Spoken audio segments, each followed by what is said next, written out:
8వ జాబితాను విడుదల చేసింది. తెలంగాణలో 4 లోక్సభ అభ్యర్థుల జాబితా విడుదలైంది.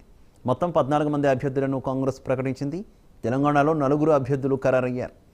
భువనగిరి నుంచి చామల కిరణ్ కుమార్ రెడ్డి, నిజామాబాద్ నుంచి తాటిపత్రి జీవన్ రెడ్డి, ఆదిలాబాద్ నుంచి డాక్టర్ చెలిమల సుఘన కుమారి, మెదక్ నుంచి నీలం మధులను ప్రకటించింది. తెలంగాణలో మరో 4 పార్లమెంటు స్థానాలకు అభ్యర్థులను ఖరారు చేయాల్సి ఉంది.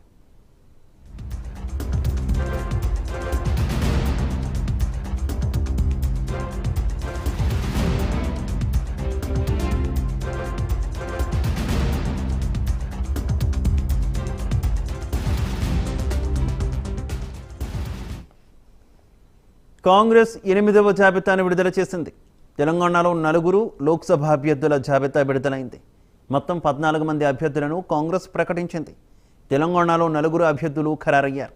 భువనగిరి నుంచి చామల కిరణ్ కుమార్ రెడ్డి, నిజామాబాద్ నుంచి తాటిపత్రి జీవన్ రెడ్డి, ఆదిలాబాద్ నుంచి డాక్టర్ చెలిమల సుఘన కుమారి, మెదక్ నుంచి నీలం మధులను ప్రకటించింది.